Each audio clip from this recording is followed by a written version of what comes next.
오늘 22번째 시간입니다. 고린도전서 10장 14절부터 24절까지 말씀, 제목은 제발 성숙하십시오. 사도 바울이 고린도 교회를 바라보며 정말 그렇게 하고 싶었던 말이 바로 이 성숙하라고 하는 말이 아닐까라는 생각을 합니다. 여러분, 성숙하다, 성숙함의 특징은 무엇일까요? 저는 사람이 성숙하게 되면 구별할 수 있게 되는 것 같아요. 무엇이 옳은지 그른지를 구별하는 거죠. 성숙하지 못한 사람의 특징은 구별하지 못하는 것입니다. 종종 우리들이 사랑해야 될 것과 사용해야 되는 것을 구별하지 못함으로 인해서 우리의 인생이 망가지는 경우도 참 많이 있는 것 같아요. 오늘은 우리들이 말씀을 기준으로 해서 어떻게 구별하는 성숙한 그리스도인이 될까, 이런 말씀을 나누려고 합니다. 아마 우리들도 한 번쯤은 그런 이야기를 해봤을 거예요. 우리 아이들 키울 때 아이들에게 이렇게 묻죠. 너 엄마가 좋아? 아빠가 좋아? 사실 이게 아이들에게 제일 나쁜 질문이라 그러죠. 근데 우리가 그렇게 물어봅니다. 아이들에게 듣고 싶은 대답도 있고요. 아이들이 어렸을 때는 상황에 따라 자기 마음에 맞는 대로 이렇게 누굴 좋아한다고 이야기를 합니다. 어떤 엄마가 딸하고 같이 만두집에 가서 이렇게 만두를 먹으면서 딸에게 물었답니다. 우리 딸 엄마가 좋아? 아빠가 좋아? 그랬더니 딸이 한참을 생각하더니 만두를 들어가지고 이렇게 반을 쪼개더니 엄마, 이 만두가 맛있어? 이 만두가 맛있어? 그렇게 묻더라는 거예요. 아이가 큰 겁니다. 성숙해진 것입니다. 사랑이라고 하는 것이 그렇게 쉽게 말할 수 있는 것이 아니라고 하는 것도 분별하게 된 것입니다. 사도 바울이 고린도 교회를 바라보며 제일 마음 아팠던 것, 그들이 분별하지 못하는 것이었어요. 지난 시간에 우리들이 우상 숭배에 대한 말씀을 나누었죠. 저 분명히 했어요. 네, 여러분 성경 계속 보고 계시죠? 자, 그런데 그 우상 숭배에 대한 이야기를 하면서 구약 시대에 우상을 숭배했던 사람들의 잘못을 이렇게 하나하나 열거하면서 사도 바울이 너희는 그들의 잘못을 거울 삼아 너희들이 그들과 같지 않았으면 좋겠다, 그들을 본받지 않았으면 좋겠다 생각했던 우상 숭배가 고린도 교회 안에는 큰 문제였던 것 같아요. 근데 우상 숭배라고 하는 것은요, 어느 날 갑자기 들어오는 것이 아니죠. 왜? 고린도 교회는 이미 우상을 섬기고 있었고 그들의 삶의 패턴들이 있었어요. 근데 복음이 들어왔는데 예수님을 믿고 하나님을 예배하는 공동체가 되었는데 그들 안에서 무엇이 예배하는 것이고 무엇이 우상 숭배인지가 잘 구별되지 않았던 거죠. 어쩌면 구별하기 싫었을지도 몰라요. 우상을 숭배하는 사람들의 대부분의 특징은 뭐냐면 하나님께 대한 유익을 생각하는 것이 아니라 나에게 유익이 무엇인가를 생각합니다. 그래서 우상 숭배는 단순히 어떤 형상에 대하여 경배하는 이런 차원에 대한 문제일 뿐만 아니라 내 유익에 집중하게 될 때 우리는 하나님이 아닌 우상을 숭배하게 된다는 거죠. 오늘 본문 말씀 14절이 그런즉이라고 시작이 되는데, 그럼 이 그런즉이라고 하는 말은 지난주의 말씀 전체를 통틀어서 이야기하는 거겠죠. 이스라엘 백성들이 우상을 숭배하다가 하나님이 다수를 기뻐하지 않으셨은즉 너희는 우상을 숭배하지 말라 그러면서 고린도에 있는 교인들을 부르는데 14절에 보니까 뭐라고 불러요? 내 사랑하는 자들아. 사도 바울이 고린도 교인들을 향해 내 사랑하는 자들아. 저는 사도 바울을 굉장히 좋아하기도 하고, 사도 바울의 이 서신서를 보면 목자의 마음이 무엇인지, 목자의 마음이 어떤 마음이어야 되는지를 깊이 생각하게 만들어줍니다. 고린도 교인들을 향하여 내 사랑하는 자들아 라고 말을 했는데 그 고린도 교인들이 어떤 사람들이었죠? 우리가 10장까지 공부하면서 본 바로는 그들은 하나님을 믿으면서도 분파로 갈라졌어요. 나는 아볼로에게, 나는 게바에게, 나는 바울에게, 나는 그리스도에게 속한 자다. 서로 싸우는 사람들이었어요. 게다가 이들은 교회 문제를 가지고 교회 안에서 해결하지 못하고 세상 법정에 가서 판단받기를 원하는 사람들이었어요. 또한 고린도 교회 안에는 심각한 음행의 문제가 있었어요. 성적 타락의 문제들이 있었어요. 그런데 그들을 바라보며 사도 바울이 하는 이야기가 내 사랑하는 자들아 이렇게 말을 하고 있어요. 사도 바울에게 그 교인들은 범죄하고 우상을 숭배고 음행을 하고 세상 법정에 나가 싸우고 있는데도 사도 바울의 마음 가운데는 그들을 사랑하는 자식들로 보고 있어요. 왜일까요?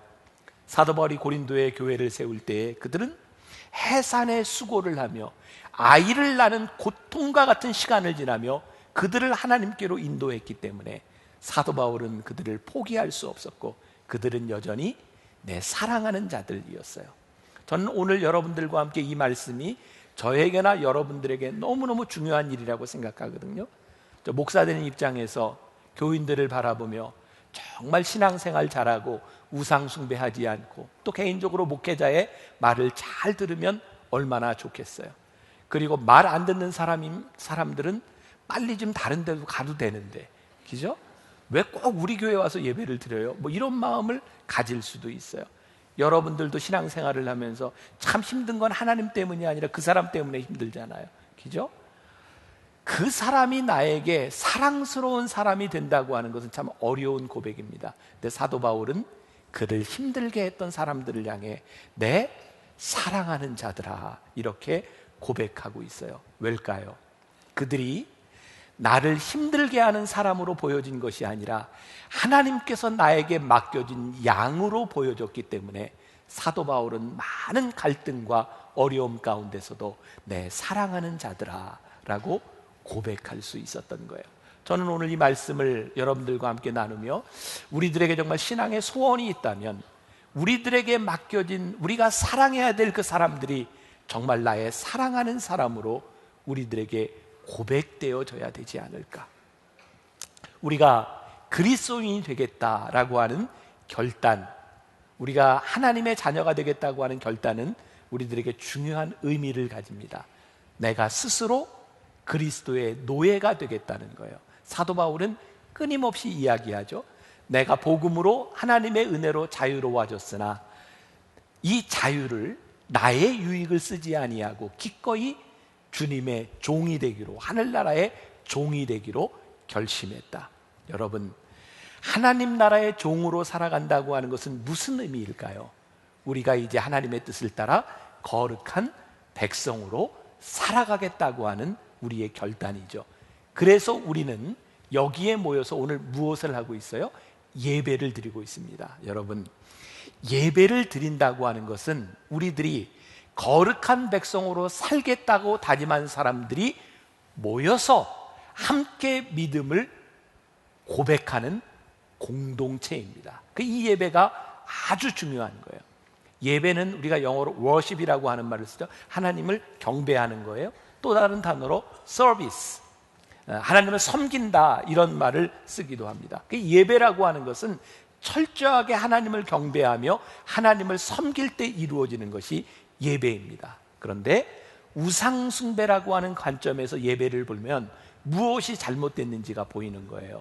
우리가 예배를 드리면서 오늘 이 예배의 주인이 하나님이 아니고 내가 될 때 우리는 우상 숭배합니다.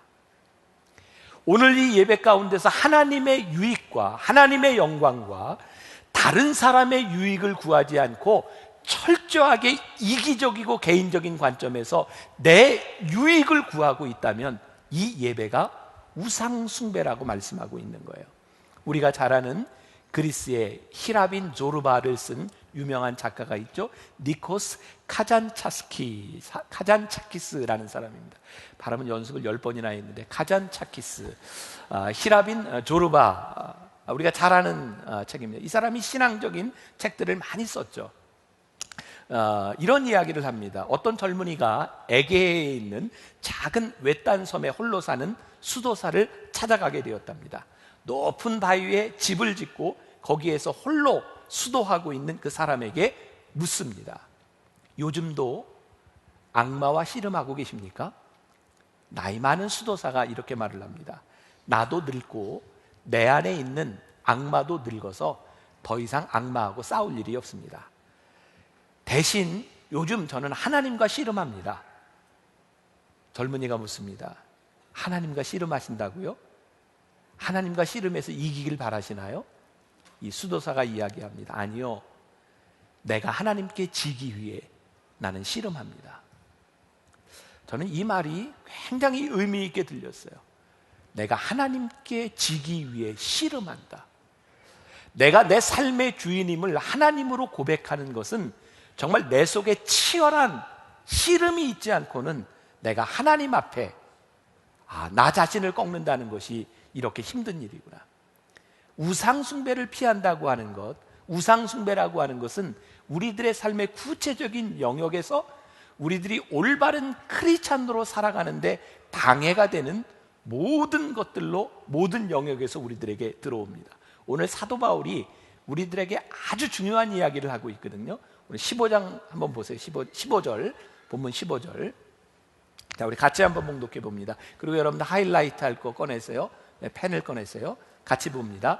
나는 지혜 있는 자들에게 말함과 같이 하노니 너희는 내가 이르는 말을 스스로 뭐 하라고요? 판단하라. 스스로 판단하라에 여러분들 줄을 한번 쭉 걸어보세요. 오늘 아주 중요한 말씀일 것 같습니다. 내가 어떻게 말을 할까요? 내가 어떻게 행동할까요? 우리가 믿음 있는 사람이라면, 아니 믿음 있는 사람처럼 보이는 사람들은 늘 하나님께 묻습니다. 여러분들이 흔히 생각하는 여러분들의 어쩌면 신앙의 믿음 생활의 소원, 믿음 좋은 사람들 늘 하나님께 묻는 사람이죠. 우리가 다른 말로 표현하면 하나님의 음성을 들으며 살아가는 거예요. 우리들이 정말 꿈꾸는 일 아닙니까?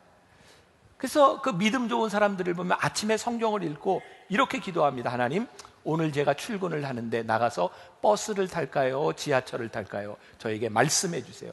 얼마나 신실한지. 하나님이 뭘 타라 그래야 타요.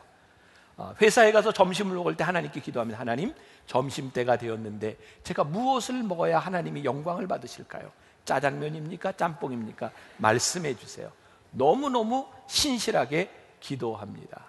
근데 가만히 보면 믿음이 있는 것처럼 들리지만, 하나님의 음성을 들으려고 하는 것처럼 보이지만, 사실은 신앙의 원리와 믿음의 기본이 그 속에 없음으로 인하여 묻지 않고는 살지 못하는, 오늘날로 이야기하면 마마보이, 오늘날 또 다른 말로 표현하면 결정하지 못하는 그런 병을 앓고 있는 사람인지 몰라요. 여러분, 하나님께 우리들이 물어야 될 것이 있고 안 물어도 되는 것이 있지 않겠습니까? 우리가 어렸을 때는 여러 가지를 물어보지만 믿음의 원리가 우리들 속에 들어온다면 무엇을 먹는지가 뭐가 그렇게 중요하겠습니까? 우리들이 스스로 판단할 수 있는데 미성숙하여 판단하지 못한다고 하는 것은 우리들 가운데 성숙한 신앙생활을 살아가지 못하고 있다는 거죠. 저는 1년에 몇 차례, 요즘은 잘 가지 않지만 유학생들을 위한 코스타라고 하는 집회에 가서 말씀을 인도했었어요. 그럼 말씀을 끝나고 나면 청년들이 상담을 합니다. 제가 몇 번 상담을 하고 난 후에 저는 상담을 하지 않겠습니다 라고 이야기를 했어요. 상담은 남들의 이야기를 들어주고 공감을 해야 되는데 저는 누구의 상담을 듣잖아요. 화가 나요. 청년들이 상담을 하고 고민을 이야기하는데 때려주고 싶어요. 야, 그걸 상담이라고 하니? 왜냐하면 말씀도 듣고 집회까지 올 정도의 믿음이 있는데 뭐 이런 거 상담하는 거예요. 목사님, 제가 이렇게 유학 가서 살면서 나쁜 친구를 사귀었어요. 목사님, 저 어떻게 하면 좋죠? 때려주고 싶은. 야, 임마, 안 만나야지 그걸 상담이라고 하니? 아니, 세상에 술 문제, 뭐 담배, 뭐 도박 이런 데 빠진 애들이 있어요. 상담해요. 야, 임마, 너 그거 다 알잖아. 그걸 왜 물어? 끊으면 되지. 가만히 생각해보면 우리들에게 결정장애가 있는 거예요. 원리를 모르는 것이 아니라 우리들이 성숙하게 판단하려고 하지 않기 때문에 우리들이 하나님의 뜻대로 살아가기가 너무너무 힘든 거예요. 오늘 본문 21절에 원리를 말씀해주고 있습니다. 우상숭배와 관련해서 중요한 말씀입니다. 줄 치면서 한번 읽어보세요. 21절 다 같이. 너희가 주의 잔과 귀신의 잔을 겸하여 마시지 못하고 주의 식탁과 귀신의 식탁에 겸하여 참여하지 못하리라. 우상숭배에 대해서 잘못 살아가고 있는 고린도 교인들을 향해서 중요한 원리를 말씀하고 있는데, 너희가 주님의 잔과 귀신의 잔을 겸하여 마시지 못한다는 거예요. 주님의 식탁과 귀신의 식탁을 겸하여 너희들이 참여할 수 없다는 거예요. 무슨 말입니까? 원리가 있다는 거예요. 너희들이 하나님을 섬기든지 귀신을 섬기든지 하나님께 예배하든지 우상을 숭배하든지 이것은 겸하여 할 수 있는 일이 아니다. 너희들이 신앙이 성숙하여 너희들이 스스로 판단해야 되는 것이 있는데 이것이 하나님의 것인지 우상의 것인지를 너희들이 판단하면 너희들 스스로 인생을 너희들이 적용해라 이 말이에요. 혹시 여러분들 가운데 요즘도 이사 갈 때 손 없는 날 이런 거 보고 계시는 분이 있죠? 2부 때 자기도 모르게 네 한 사람들이 꽤 있었어요. 참, 이 사도 바울이 오늘날 우리들의 모습을 보면서 그러지 않을까요?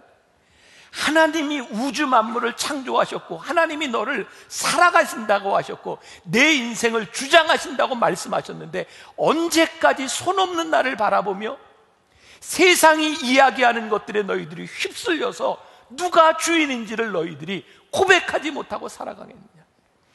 우리가 하나님을 우리들의 삶의 구주로 믿는다면 이 세상에 어떤 것도 바꾸실 수 있는 능력이 있는 하나님을 내가 믿음으로 고백한다면 너희들에게 고민의 문제가 아니라 너희들의 결단의 문제가 아니겠느냐? 그 교인들을 바라보며 사도 바울이 너무너무 안타까웠던 거예요. 여러분들이 지금 예수를 믿으며 혹시 예수를 믿기 전에 여러분들이 가지고 있었던 악습, 습관, 그런 종교적인 영적인 이유들 가운데 여러분들이 매여 있다면 이것은 여러분들이 우상 숭배하고 있다는 증거입니다. 왜? 진리를 알지니 진리가 너희를 자유케 하라고 말씀하셨는데 우리가 아직 매여 있다면 우리가 우상 숭배하는 자들이 아니겠는가? 오늘 우상 숭배를 피해야 하는 논리적인 이유를 16절부터 20절까지 해서 사도 바울이 잘 설명하고 있습니다. 우리 한 절씩 교독해 보겠습니다. 제가 16절 먼저 읽습니다. 우리가 축복하는 바 축복의 자는 그리스도의 피에 참여함이 아니며 우리가 떼는 떡은 그리스도의 몸에 참여함이 아니냐?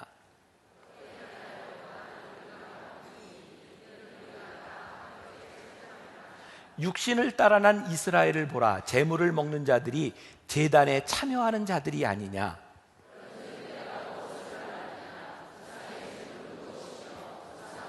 같이 봉독합니다. 무릇 이방인이 제사하는 것은 귀신에게 하는 것이요 하나님께 제사하는 것이 아니니 나는 너희가 귀신과 교제하는 자가 되기를 원하지 아니하노라. 자, 이런 설명이죠.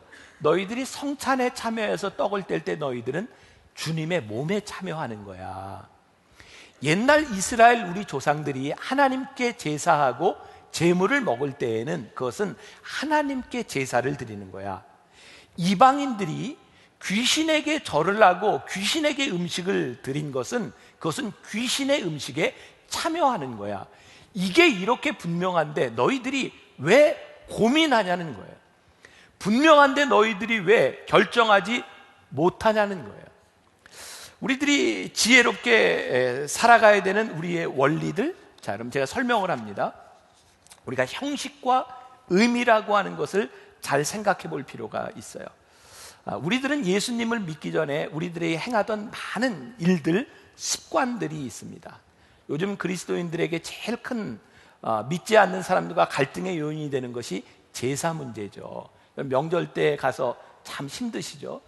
그럼 제사를 드릴 때 우리들이 조상에게 절을 할 뿐만 아니라 지방을 써서 이렇게 읽고 태우기도 하고 여러 가지 의식들이 있습니다. 만약 그 의식이 정말 조상을 향해 기도하고 조상 신에게 비는 것이라면 그것은 우상 숭배인가요? 아닌가요? 그것은 우상 숭배입니다. 우리들이 거기에 겸하여 절을 할 수는 없는 겁니다.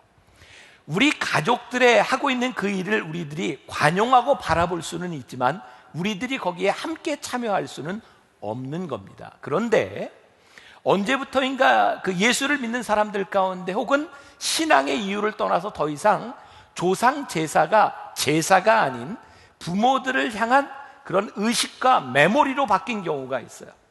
절을 하지만 그것은 우상 숭배가 아니라 우리의 부모님들을 생각하는 의식입니다 라고 그 형식 가운데 그 의미가 들어있을 때는 그것은 우상숭배와는 조금 다른 차원의 문제인 거죠. 우리들이 이것을 이제 구별해야 하는데, 우리나라에 복음이 들어오면서 우리나라에 가지고 있었던 많은 우리의 문화들이 이렇게 사라지기 시작했어요. 교회 때문에, 교회의 습관들 때문에. 그래서 이제 토착화를 주장하는 사람이 있어요. 저는 우리 한국적인 기독교를 우리들이 찾는 것은 굉장히 중요하다고 생각하지만, 예를 들어서 옛날 우리 어른들이, 부모님들이 이렇게 천지신명에게 기도를 했어요. 아마 여러분들 부모님들 여러분들을 위해 기도했을지 몰라요. 정한수를 떠놓고 되게 기도할 때는 어떻게 하나요? 이렇게 하나요? 아니죠. 비나이다 비나이다 이렇게 기도하죠. 그런데 우리들이 요즘 이렇게 살면서 이제 그 믿음은 떠나갔으니까 우리들이 토착화를 할 때 우리 기도하는 걸, 우리 애들, 우리 옛날에 기도할 때 기도합시다 그러면 이렇게 하든지 이렇게 하든지, 요즘은 이런 거 잘 안 하죠. 요즘 애들 기도 소원하고 기도하는 거 너무너무 예쁘잖아요. 근데 요즘 보기가 참 힘들어졌어요. 근데 우리들이 토착화를 합시다. 그래서 앞으로 하나님께 기도할 때는 우리 어른들이 하는 방식으로 하나님께 기도합시다. 여러분, 은혜가 돼요? 아니에요. 왜냐하면 아무것도 아닌 것 같지만 이런 행위 가운데 의미가 들어있기 때문에 우리들에게 기도가 잘 되지 않는 거죠.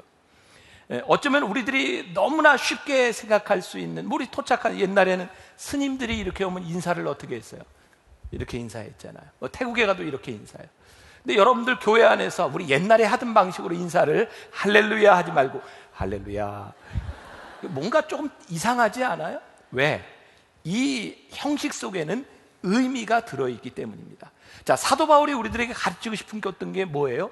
너희들이 복음을 받아들였는데 너희 가운데 옛날에 살던 습성들이 많이 있다는 거예요. 그런데 너희들이 하고 있는 그 형식들 가운데 어떤 의미가 들어있는지를 너희들이 구별하라는 거예요. 그리고 너희들이 그 속에서 어떤 마음으로 하고 있는지를 너희들이 구별하라는 거예요. 그래서 하나님을 섬기는 것과 우상 숭배하는 것이 어떤 차이가 있음을 너희들이 아는 성숙함으로 올라가라는 거죠. 자, 그런데 우리 교회 안에 우상 숭배라고 하는 것은 단순한 이런 이런 이방의 문화뿐만 있는 것이 아니라 우리들 속에 하나님을 대신하려고 하는 많은 교만들이 있어요. 첫 번째로 영적인 교만은 우상 숭배입니다. 사도 바울이 선교했던, 복음을 전했던 고린도 교회 안에 놀라운 영적인 역사들이 일어나기 시작했어요. 방언을 냈고요, 예언을 냈고요, 막 통변을 하면서 병든 자가 나았고요, 많은 역사들이 일어났어요. 근데 참 신기하죠? 하나님의 역사가 일어나는 교회에서 싸움이 나기 시작한 거예요. 하나님은 진리의 영이시고 우리들이 화평케 되기를 원하시는데, 복음의 역사가 일어나는데 복음의 역사로 인하여 싸움이 일어나기 시작했다는 거예요. 하나님이 보시기에 이거 잘못된 거죠. 왜냐하면 어느 순간부터 영적인 권세를 가지고 권위를 가졌던 사람들이 자기의 영적인 것들을 최고라고 생각하면서 다른 사람들을 인정하지 못하는, 다른 하나님의 역사를 인정하지 못하면서 자기의 영적 권위가 우상이 되어버린 거예요. 이거 여러분들 굉장히 무서운 일입니다. 여러분들이 신앙생활을 하면서 여러분들이 은혜를 체험하고 하나님의 역사가 여러분들에게 나타나기 시작할 때 영적인 교만과 우상숭배에 빠질 염려가 우리들에게 너무너무 많이 있기 때문에 그래요. 여러분, 우리 기독교 역사를 보면 하나님의 은혜로 인하여 신유의 역사가 정말 강하게 일어났던 그런 사람들이 끝까지 믿음을 지키기가 어렵습니다. 결국은 우상숭배로 흘러버려요. 여러분, 하나님께서 우리들의 병을 고쳐주시는 분이시지만 병을 고쳐주시는 것만 하나님의 역사는 아닙니다. 제가 처음 이렇게 목회지에 나갔을 때에 제 아내가 임신을 하고 있었어요. 제가 교회를 이렇게 들어가는 그 길은 영월에서 버스를 타고 1시간쯤 들어가는데 지금은 그 길 별로 안 다녀요. 수라리고개라고 정말 이런 길을, 꾸불꾸불한 길을 가서 딱 내려요. 그럼 제 아내는 내리자마자 입덧도 심했지만 다 토해요. 근데 거기에 있는 사람들이 제 아내를 보고 뭐라고 이야기하냐면 입덧마귀가 들어왔다는 거예요. 전 입덧마귀 처음 들어봤어요. 근데 왜 그랬냐면 그 동네에 모든 사람들에게 베레아라고 하는 데서 그 말씀 테이프를 전해줬는데, 그걸 들은 사람들이 베레아는 뭐라고 가르치냐면 모든 병의 근원은 귀신의 역사라는 거예요. 병 들리면 귀신을 쫓아내면 낫는다는 거예요. 저는 그 얘기를 들으면서 참 신기했어요. 이야, 기도에서 나가는 귀신이 아스피린 먹어도 나가네? 두통은 아스피린 먹으면 나아요. 썩은 이빨은 뽑으면 나아요. 나는 사람들이 왜 이렇게 우매할 수 있는지 이해가 되지를 않는 거예요. 하나님이 우리의 병을 고쳐주시는 분이기는 하지만 그것이 모든 영적인 역사들, 모든 것을 다 뒤엎을 수는 없는 거예요. 한때 전 세계에 빈야드 운동이라는 게 많이 있어요. 여러분 들어보셨을 거예요. 캐나다에서 시작한 이 빈야드 운동은 성령이 충만하게 역사를 하는데, 이 성령이 충만하게 되면 어떤 현상이 일어나냐면 개 짖는 소리를 내요. 그게 홀리 바킹이라고 얘기하는데 멍멍멍멍 소리를 내고 막 즐거워해요. 그런가 하면 성령이 임하면 홀리 레핑, 그래서 웃어요. 막 웃어요. 저는 그게 잘못이라고 생각하지 않습니다. 성령의 역사로 그런 현상도 나타날 수 있는 겁니다. 그런데 거기에 심취한 사람들이 예배 가운데 은혜가 임하면 그런 일이 일어나야 된다고 믿는 거죠. 여러분, 우리 주변에, 제가 1, 2부 때는 이런 얘기 안 했는데 3부에 막 흥분했나 봐요. 막 생각이 나네요. 우리 교회에서도 어떤 단체에서 빌려서 집회를 하는데, 집회를 마치고 나면 사람들을 다 불러놓고 쓰러뜨려요. 그리고 지난번에 한번 방송해 보니까 그 사람은 대단하대. 사람을 다 서 있는데 샥 하면 저쪽이 확 쓰러지고 샥 하면 다 쓰러져요. 대단해요. 저는 성령께서 우리를 쓰러뜨릴 수 있다고 생각해요. 쓰러졌지만 쓰러진 것이 우리의 믿음과 무슨 관계가 있냐 이 말이에요. 그리고 쓰러지지 않으면 무언가 은혜를 받지 못한 것처럼 생각하는 영적 교만은 어디에서 왔냐 이 말이에요. 저 안 쓰러졌어도 목회 열심히 해요. 우리들이 무언가를 이 일이 일어나지 않으면 안 된다고 하는 영적인 교만들이 우상숭배로 바뀌어가는 거예요. 우리들이 하나님 앞에서 우리들이 기억해야 될 것이 뭔지 아세요? 하나님은 이렇게 역사하시지만 하나님의 방법대로 우리들이 이해하지 못하는 방법으로 역사하시는 하나님을 우리들이 인정할 수 있을 때 우리의 영적 교만이 아니라 영적 겸손으로 하나님께 무릎을 꿇게 되는 거예요. 여러분 기억하세요. 여러분들이 가지고 있는 영적 교만이 우상 숭배가 되지 않도록 하라. 또 하나, 우리가 가지고 있는 아주 합리적이고 이성적인 생각들이 우상 숭배가 될 수 있다는 거예요. 사실 목회자들끼리 모여서 하는 얘기입니다. 분당에서 목회하는 게 목회자들의 무덤이래요. 그래서 가만히 보니까 뭐 이찬수 목사님, 저 김승욱 목사님, 여기 목회하는 목사님들 중에 안 아픈 목사님이 하나도 없어요. 다 아파요. 하나님 때문이 아니라 여러분들 때문에 그래요. 분당에서 목회하는 게 진짜 힘들어요. 왠지 아세요? 배운 사람이 많아요. 아무튼 뭘 해도 조금만 꼬투리가 잡히면 비판하는데, 비판도 교회에서 하면 괜찮은데 마음에 안 들면 어느 날 없어요. 옆에 교회 가 있어요. 분당이 왜 무서운지 아세요? 좋은 교회가 많다고 그냥 다녀요. 이 목회자에게 이게 얼마나 큰 스트레스인지 몰라요. 그런데 정말 중요한 건 스트레스고 교인 줄고 이러는 것이 문제가 아니라 우리들 가운데 만연해 있는 우리의 이성주의가 얼마나 무섭다는 거예요. 하나님의 말씀을 들어도 내가 수용되지 않으면, 내가 이해하지 못하면 이게 내 속에 은혜가 되지 않는 거예요. 제가 얼마 전에 중국에 갔을 때 우리 장로님과 함께 갔는데, 장로님이 이렇게 식사를 하는데 그분이 그래요. 너무 맛있대요. 나는 그냥 한두 번만 씹으면 그냥 넘어가. 맛있는 건 안 씹고도 넘어가. 너무너무 맛있게 드세요. 이 장로님이 건강한 분일까요? 안 건강한 분일까요? 건강한 분이에요. 건강한 분은요 잘 넘어가요. 요즘 나이 드는 현상 중에 하나가, 죄송합니다, 제 요즘 그렇게 맛있는 게 많지를 않아요. 많이 먹지도 못하겠어요. 이게 나이 드나 보다. 우리가 건강하지 못하다고 하는 것은 소화의 능력을 잃어버리는 것이 아닐까. 여러분, 우리들이 이해할 수 있는 것이 다가 아니라 우리들이 이해할 수 없는 곳에 하나님의 이해와 하나님의 능력이 있음을 우리들이 고백하지 못하면 내 지식이 어느 날부터인가 우리들에게 우상이 되기 시작해요. 제가 얼마 전에 페이스북에 그런 글을 썼어요. 하나님을 모른다고 인정하자. 제가 목회를 하고 제가 신앙생활을 하면서 정말 깨닫게 되는 게 있어요. 어쩌면 내가 하나님을 알 때마다, 내 경험으로 하나님을 만날 때마다 내 마음 가운데는 내가 너무너무나 모르는 하나님이 계신 거예요. 내가 안다는 것은요, 진짜 내가 아는 것만 알아요. 그리고 신앙생활을 하면서 우리들이 조금씩 알아가는 것은 내가 알지 못하는 하나님을 조금씩 알아가는 거예요. 아무리 내가 알아도 내가 모르는 하나님이 너무 많아요. 내가 하나님을 모른다 인정하면 내가 모르는 곳에서 역사하시는 하나님의 능력을 기대할 수 있는데, 내가 모르는 하나님은 하나님이 아니다고 단정하면 우리는 하나님의 역사를 경험하지 못하고 살아가요. 우상 숭배가 무서운 것은 하나님의 역사를 우리들이 경험하지 못한다는 거예요. 또 하나 우리들의 무서운 우상이 뭐냐면 감정을 우선하는 우상이에요. 여러분들은 예배를 마치고 나갈 때 아니 이런 표현을 쓰죠. 오늘 은혜 받았어요. 저는 여러분들이 은혜 받았다는 말을 하면 너무너무 좋아요. 오늘 찬양이 너무 좋았어요. 오늘 기도가 너무 은혜스럽지 않았어? 우리들에게 정말 많이 이렇게 쓰고 있는 이 은혜라고 하는 말, 여러분들은 은혜 받았다고 이야기할 때 그 은혜가 하나님과 어떤 관계가 있죠?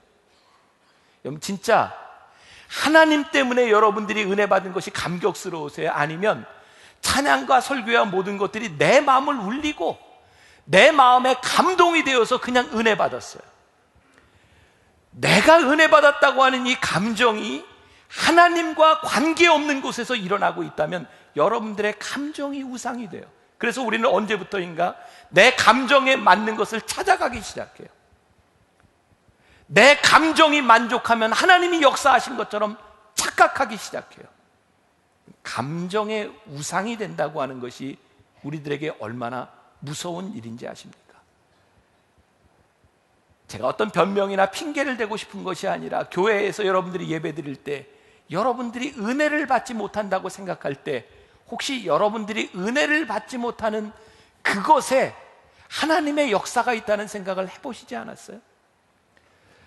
나의 감정을 가로막고 있는 그것 때문에 하나님이 내 속에 일하지 못하신다고 하는 것을 생각해 보지 않았어요?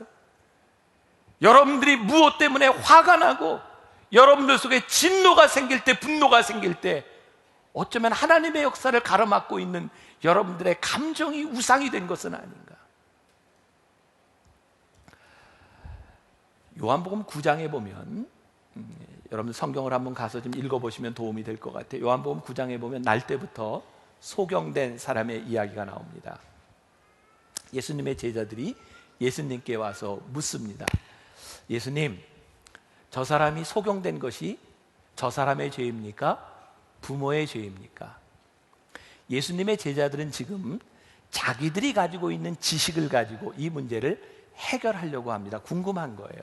근데 예수님은 제자들의 물음에 답을 해주시지 않고 소경된 자를 고쳐주셨어요. 성경에 보세요. 아무도 기뻐하지 않습니다. 날 때부터 소경된 자가 눈을 뜨게 되었는데 그것을 보고 있는 사람들이 기뻐하지 않습니다. 왜냐하면 그들은 지금 무슨 생각을 하고 있냐면, 소경된 자의 죄가 누구 때문인가? 그들은 자기의 생각들을 가지고 싸우고 있어요. 그럼 그들의 기쁨은 무엇일까요? 저 사람이 소경된 것이 저 사람의 죄이든지 부모의 죄이든지 내 이론에 맞아야 기쁜 거예요. 그들은 지금 그들이 생각하고 있었던 이성과 그들이 생각하고 있었던 논리와 다른 일이 일어날 때 어떤 일이 일어나도 기쁘지 않은 거예요. 여러분, 소경이 눈을 뜬 것이 기뻐해야 될 일입니까? 안 기뻐해야 될 일입니까?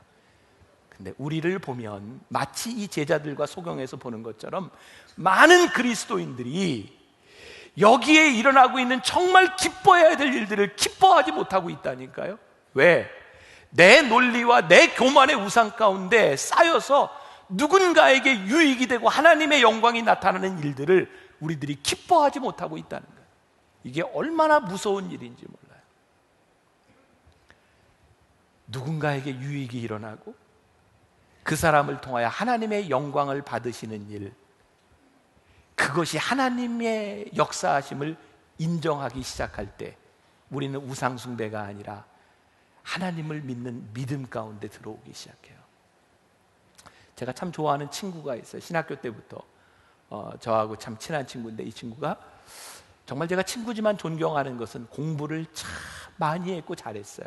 신학적인 지식도 철학적인 지식도 정말 좋은 친구예요. 근데 이 친구가 전혀 그럴 걸 같지 않았는데 중국에 선교사로 나갔어요. 오랜 동안 선교사 생활을 하면서 정말 한문도 잘 쓰고 중국어도 잘하고 한족들을 이렇게 목회하는데, 저에게도 이제 글씨를 하나 선물해 줬지만 붓글씨도 아주 잘 쓰는 친구입니다. 근데 몇 년 전에 한국에 들어왔어요. 교회 목회를 하더니 제가 그렇게 부러워하던 친구가 저에게 묻더라고요. 목회는 어떻게 하는 거야? 아무리 배웠어도 또 목회와 또 학문은 다른 것 같아요. 이 친구가 저에게 했던 이야기인데 제가 가슴에 남아있는 이야기거든요. 자기는 공부를 하면서 다 이렇게 논리적인 생각을 했대요. 기도라고 하는 것도 처음 예수를 믿고 참 무식하게 기도하는 사람, 제일 저급한 단계의 기도가 통성기도. 그리고 이 기도가, 통성기도하는 사람 죄송합니다. 상처받지 마세요. 감정적으로 상처받지 말라 그랬죠? 네. 그리고 이제 기도의 단계가 조금 올라가면 묵상으로 기도하며 하나님과 대화하는 단계, 그리고 이제 고급적인 기도로 올라가면 관상 기도로 이렇게 넘어가는 단계. 본인이 그렇게 생각했다는 거예요. 근데 목회 현장에서 보니까 내가 저급한 기도라고 생각했던 사람들 중에 너무나 신실한 사람이 있고, 내가 고급적인 기도라고 생각했던 사람들의 기도를 보는데 기도와 삶이 너무나 틀린 것들을 본다는 거예요. 그러면서 내가 생각했던 이 기준이 정말 완전하지 않구나. 근데 결정적으로 중국에 선교할 때 정말 농촌에 사는 할머니를 이렇게 만나게 되었는데 그분에게 복음이 들어갔고 하나님께서 이 할머니에게 신유의 은사를 주신 거예요.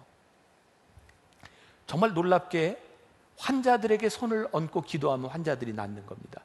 사람들이 이 할머니에게 찾아오기 시작했어요. 어느 날 이 할머니가 이 목사님에게 상담을 요청한 거예요. 목사님, 저 어떻게 하면 좋아요? 사람들이 병을 고쳐주면 저에게 선물을 가져와요. 뭐 대단한 것은 아니지만 쌀도 가져오고 과자도 가져오고. 근데 목사님은 어쩌면 좋아요? 병을 고쳐주신 분은 하나님이신데 왜 제가 하나님의 영광을 받아요? 목사님은 어떻게 해요? 그 이야기를 들으며 제 친구가 이런 고백을 한 거예요. 너무너무 귀하다. 우리가 하나님의 영광을 가로채지 아니하고 하나님은 하나님으로서 영광을 받으시도록 그렇게 살아가야 되는데 우리는 언제부터인가 내가 한 일과 내 경험들로 인하여 하나님의 영광을 가로채며 우리의 신앙의 우상숭배가 되어버리지 않았는가. 우리 교회도 대한민국에 모르는 사람이, 크리스찬이라면 모르는 사람이 없을 정도의 큰 교회가 되었어요. 근데 우리 교회 안에 너무나 무서운 우상숭배의 요소가 있잖아요. 우리 교회가 할 수 있는 일이 참 많아요. 여러분들의 헌금을 가지고 작은 교회가 할 수 없는 큰 일들을 참 많이 합니다. 여러분, 우리 교회가 1년에 누군가를 돕고 선교하는 일에 몇십억씩을 써요. 참 자랑스러운 일일지는 모르지만 언제부터인가 교회에서 우리들이 그런 일을 하면서 하나님의 영광이 나타나질 않는 거예요. 우리가 이런 일을 했습니다, 우리가 이런 업적이 있습니다 자랑하지만 하나님의 영광이 아닌 우리의 유익들이 드러나기 시작하는 거예요. 오늘 사도 바울이 이렇게 얘기합니다. 내가 하고 있는 이 일이 누구에게 유익한지를 생각해 보아라. 우리가 하고 있는 일들이 하나님께 영광이 돌리고 하나님이 영광을 받으실 때 이것이 우상숭배가 아니라 우리들이 하나님께 행하는 일인데, 언제부터인가 우리들이 하나님의 영광을 가로채고 있다면 교회가 우상이 되고 우리가 가진 돈이 우상이 되고 우리의 힘이 우상이 되어서 하나님을 떠나는 것이 얼마나 두려운 일인지 아냐. 여러분들에게 하나님이 축복을 주셔서 여러분들이 돈을 가지고 무언가를 할 수 있을 때 그 돈을 통하여 하나님의 영광이 드러나지 않고 내가 드러나기 시작하며 우리는 물질의 우상이 될 수도 있다. 오늘 사도 바울은 우리들에게 굉장히 중요한 교훈을 말씀하고 있습니다. 너희들이 성숙했으면 좋겠다. 무엇이 우상숭배인지 무엇이 진정한 믿음인지를 너희들이 스스로 판단할 수 있는 사람이 되었으면 좋겠다. 저는 여러분들이 신앙생활에 있어서 결정장애에 걸린 장애인이 아니었으면 좋겠어요.